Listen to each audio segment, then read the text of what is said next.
mga kasalanan. Salamat po. Ito po ang aming dalangin sa pangalan ni Kristo Jesus. Amen. Okay, so ang ating ang ika-4 na sinabi ni Kristo Jesus siya ay nasa krus ng Kalbaryo ay why hast thou forsaken me? So buksan natin ang Bible natin sa Matthew 7:45 to 49. Basahin ko po. Now from the 6th hour, there was darkness over all the land unto the 9th hour. And about the 9th hour, Jesus cried with a loud voice, saying, Eli, Eli, lama sabachthani? That is to say, my God, why hast thou forsaken me? Some of them that stood there, when they heard that, said, This man calleth for Elias. And straightway one of them ran, and took a sponge, and filled it with a vinegar, and put it on a reed, and gave him to drink. The rest said, Let us see whether Elias will come to save him. Okay, so makita po natin dito, ang unang tatlong binanggit ni Kristo Jesus, Father, forgive them, today with me in heaven, tapos in paradise, behold son, behold thy mother. Makita natin na we are not supposed to be surprised with these words. Kasi unang-una, to be expected na yan. Father, forgive them. Tinuruan ni Kristo tayo na magpatawad. And then si Kristo ay ginawa iyon in the cross of Calvary. Pangalawa, si Kristo dumating dito para mapunta tayo sa langit. At ikatlo, si Kristo ay sinunod niya ang kanyang magulang and He fulfilled the commandments. So, we are not supposed, this is to be expected by us Christian, na sabihin ni Kristo yun. Pero itong fourth statement ni Christ, why hast thou forsaken me? Para itong, isa to sa, question, isang misteryo. Bakit? Why hast thou forsaken me? Ang Diyos iwanan ng kanyang anak. Bakit? So, dito, makita natin ang una, isa tong malaking misteryo. Sa sinabi ni Kristo na to, may tatlong misteryo tayong tutuklasin dito kung bakit na sinabi to. At pag nalaman natin yun, mauunawaan natin kung bakit si Kristo namatay sa krus ng Kalbaryo at ano ba talaga ang ginawa niya para sa atin. Okay? So, big mystery. Sabi dito, there are 3 mysteries with this statement. So, pag naintindihan natin na maintindihan natin ang kadakilaan ni Kristo. Una, na mystery doon, darkness around the cross. Makita natin, hindi to darkness na nag-cause dahil sa sunstorm, hindi dahil sa eclipse, hindi dahil sa kung ano. Ito ay darkness na binigay ng Diyos. Kasi bakit? Unang-una, darkness of sympathy. Ang sympathy, nakikisimpatya sa Tagalog, di ba? Ang pag tayo pag may libing, nakikisimpatya, condolence. Dito, makita natin, simpatya. The Creator was dying on the cross. Jesus Christ. Naniniwala ba tayo na si Jesus Christ is one of the Creator? Praise God. So, the Creator was dying on the cross and all the creation was suffering with the Creator. Makita natin, pati ang environment, nature, animals ay kisimpatya. Di ba ang Diyos natin, He can command kung saan mag-ulan, kung, di ba nga sabi sa kanta, who makes the nations tremble, who spread out the clouds before Him, who fashioned the earth with His hand. Lahat ng creation niya ay sumusunod. Even, yun nga, naalala natin sa prayer meeting, even the donkey ay sumusunod sa Kanya. Yung sa garden ay yung nasa Sea of Galilee sila, ang storm ay sumusunod kay Kristo. So makita natin na even the nature environment has respect on Jesus Christ. So, yun nga. Just like si Adam and Eve nung nagkaroon sila ng kasalanan sa Garden of Eden. na ang environment ay na-curse, di ba? Nagkaroon ng thorns and thistles sa ground, nagkaroon ng disease. So, yan ang nagiging resulta rin ng kasalanan. So, makita natin, kung makita natin, the creation obeys God. Pero, there is one creation na hindi sumunod. Tayo yun, tayong mga tao dito. The creation obeys God except man. So dahil dito, other creation suffered. So kung maalala rin natin, ang si Kristo ay nilagyan ng crown of thorns. Ito ay symbolical. Kasi bakit? Si Kristo, ang sinisimbolize ng thorns ay kasalanan din. So si Kristo, nilagay niya sa dinala niya ang crown of thorns. So, meaning, di ba, naniniwala tayo na si Kristo ay nagwagi sa krus ng Kalbaryo against sa kasalanan. So, meaning nito na someday, pag na tayo na pag si Kristo na ang naghari dito sa lupa, wala nang thorns, wala nang thistles na mag-infest sa ground, wala nang disease and death na mag-ano sa ating na tayong maranasan. So, grabe ang ginawa ni Kristo. Ikalawa naman, darkness of solemnity. Solemn. Di ba, tayong mga Christians, sabi natin, tayong mga Baptist, gusto natin solemn. Pero ano bang ibig sabihin ng solemn? Ang solemn is solemnity, earnestly and seriousness. So, nung si Kristo ay, namatay, Jesus died for the unjust. The just died for the unjust. Tignan natin sa John 12:31 to 32.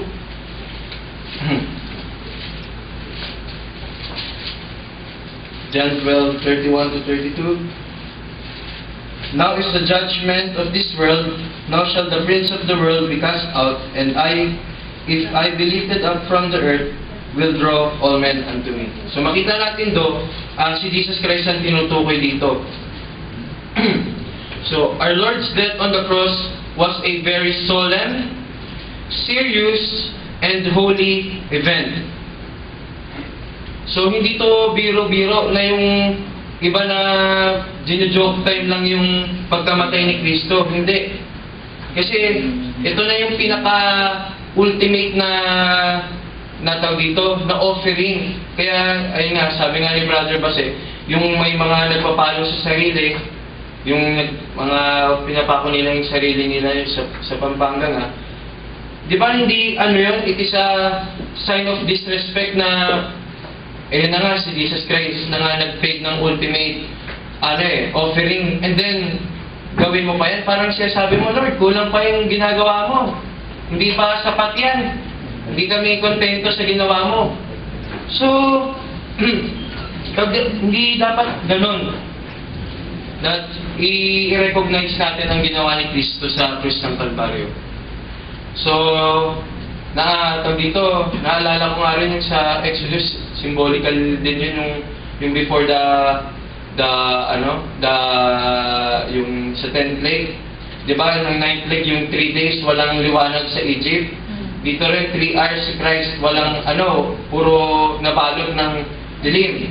So, at that time, na makita natin na kung sino man ang manampalataya kay Christ, di ba, ay maligtas. So, doon, kung sino man yung may may dugo ng tupa sa harap ng pintuan, they will be saved. So, makita rin natin yung from the Old Testament to New Testament the Old Testament is looking forward sa New Testament for Jesus Christ. So, dito sa Bible, maalala rin natin ang outer darkness. Ang outer darkness is a name for hell. Kung maalala natin, sinabi ni Kristo yan. So, some people, organizations, mga organisasyon, they don't believe in hell. Sabi nila, ang hell ay pwede ka lang din, parang lang yan, madilim na kwarto. Pwede ka rin din makipag-fellowship. Meron din naman yung iba na nagsasabi na, ayan, diyan ka lang sa graveyard. Pero, no. Bakit pa kailangan ni Kristo mamatay sa krus ng Kalbaryo kung ganun lang din pala klase na na punishment sa mga hindi tumanggap sa Kanya? Kung ganun lang din pala, di ba? So, makita natin na Christ is fulfilling a important na bagay na hindi ito biro. So, gusto ko lang paalahanan ng lahat na to dito meron talagang impyerno. I would remind you that this darkness was darkness of solemnity. Jesus Christ our Lord died for us. Hell is no joke. Hell is real. Pangatlo nating makita, darkness of secrecy or secret, di ba? Secrecy, condition of being secret or hidden. In those 3 hours, Jesus was accomplishing an important mission that He alone can accomplish. Kaya nga, sabi ko kanina, yung mga nagpapapako-pako, hindi yun, walang say-say yun. Hindi ma-consider ng Diyos Ama yun. Kasi, unang-una, Christ is the perfect, the perfect offering for us, blameless. So, naalala ba natin yung Day of Atonement sa Old Testament? Yung high priest pumupunta sa temple, siya lang mag-isa sa papunta sa tabernacle at dala-dala niya yung transaction. Ganon din si Jesus Christ nung pumunta siya sa krus ng Kalbaryo. Jesus Christ is alone, high priest, di ba? At dala-dala niya ang transaction. Hindi lang basta-basta transaction yun. It is the eternal transaction. Now, once we are saved, we will always be saved, but we should manifest it in our lives. Pakita natin na tayo iligtas. So, tingnan natin sa John 17:4. And I have glorified thee on the earth. I have finished the work which thou gavest me to do. So makita natin, si Jesus Christ fulfilled those things. So what was Jesus trying to accomplish? Our salvation. Kaligtasan ng bawat isa. Yun ang gusto niyang ma-accomplish. So, my God, why hast thou forsaken me? This is a big mystery. The darkness around the cross. So, Roman numeral number 2, bigger mystery. Meron pa parang dito, pangalawa. The loneliness on the cross. Di ba sabi nga, si Kristo mag-isa lang. Makita natin sa Garden of Gethsemane, tinawag niya ang 11 disciples na kasi remember, Judas is with the soldiers to capture Christ. So, tinawag niya ang 11 disciples na. Yung tatlo ay pinasama niya. Ang nakalungkot pa doon, yung tatlo, while he was praying na lumalabas ang dugo at pawis sa kanyang katawan, ang tatlo ay natutulog. So, disciples left him. Even nung nandun na si Kristo, nung si Peter, di ba? Peter denied Jesus Christ. Yung mga disciples, they also denied Him. So, makita natin mag-isa. Pero si Jesus Christ may kasama that time. Ang Diyos. God is with Jesus. Tingnan natin sa John 8:29. John 8:29. And he that sent me is with me. The Father hath not left me alone. Diba? John 16:32.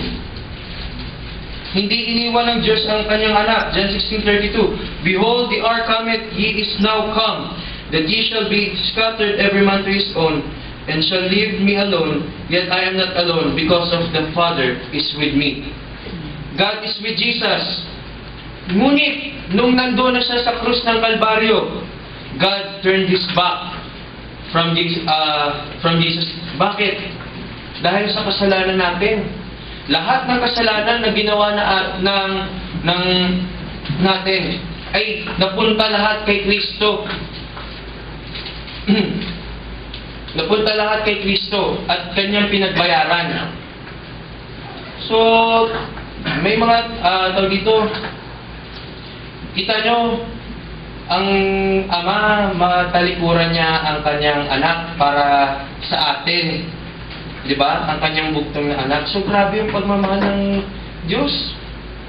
Ikaw, anak mo ba naman makitang sipain, latiguhin, ipako, kung nilalait, kung ano-ano pa pinagsasabi.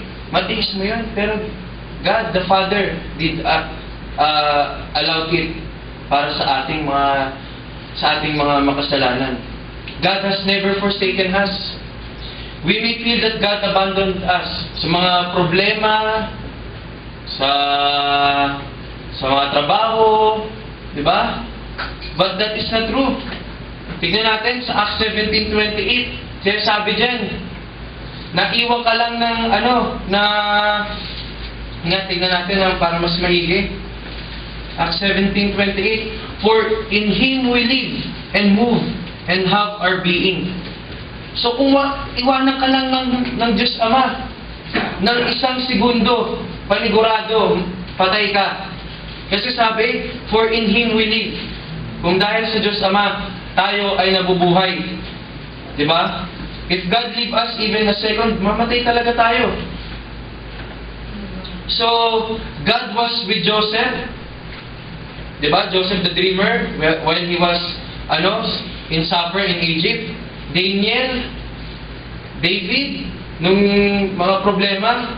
But his own son was forsaken. Si Jesus Christ, kanyang sariling buktong na anak, ay kanyang tinalikuran. Bakit? Kasi Christ was forsaken of God so that we might not be forsaken of God. Tinalikuran ng Diyos Ama ang kanyang bugtong na anak na si Kristo Jesus para tayong mga makasalanan ay hindi niya talikuran. Kasi we are cleansed sa dugo ni Kristo Jesus. Kaya siguraduhin natin. Pangatlo, third point, the biggest mystery, the blindness before the eyes. Matthew 27:46, my God, why hast thou forsaken me? Diba, makita natin dyan sa verse 47 and 49. Ang mga Hudyo, tingnan natin.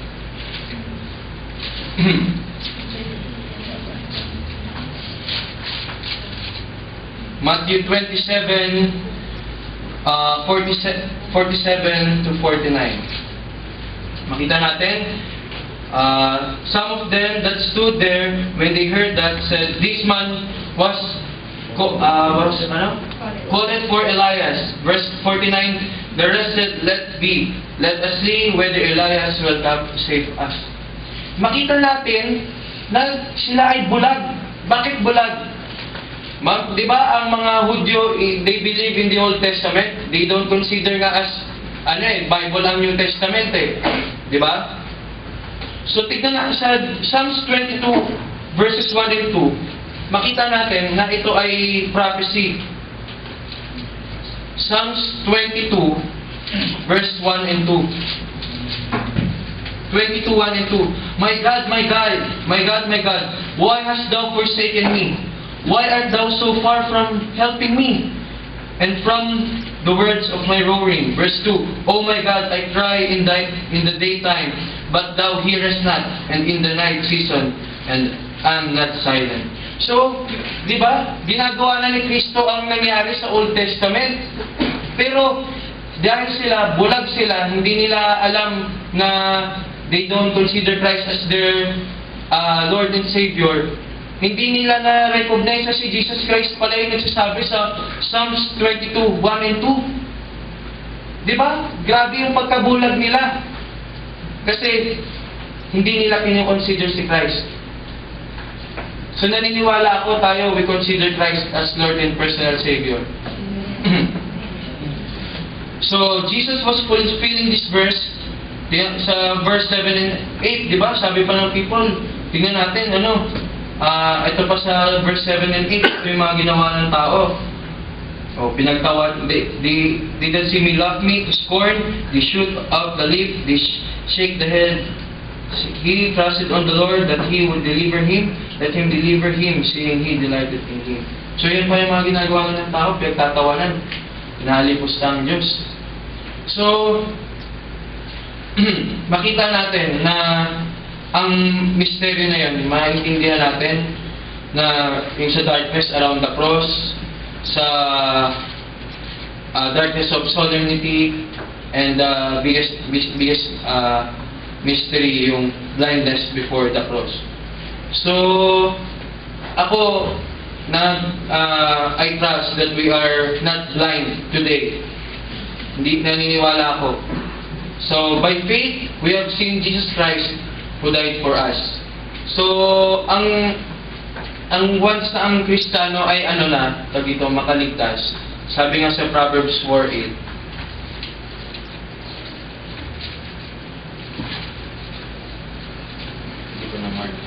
Proverbs 4:8, sabi dito na, exalt her and he shall come promote, he shall bring 4:18 na, but the path of the just is as the shining light that shineth more and more unto the perfect day. So tayo, nakita na natin ang ilaw na yun. Hindi na tayo maligaw. Kaya dapat ipakita at i-manifest natin sa buhay natin. I hope and pray that our light of the glorious gospel of Christ Jesus be shown in our lives. Kaya, paano ba sa pag-share ng gospel? Tayo ba sa sariling pamamahay ba natin, nagpapakita ba tayo na tayo ay Kristiyano? Nanlalait ba tayo ng tao? O di ba? So, i-check natin ang puso natin. Kasi, ang Diyos na nagpapakita sa atin ng kung ano rin ang dapat gawin. At pinakita niya ang great love niya sa atin sa krus ng Calvary. That even, God the Father, na pinalikuran yung kanyang anak para maligtasan tayo. So, yun lang po. Praise God.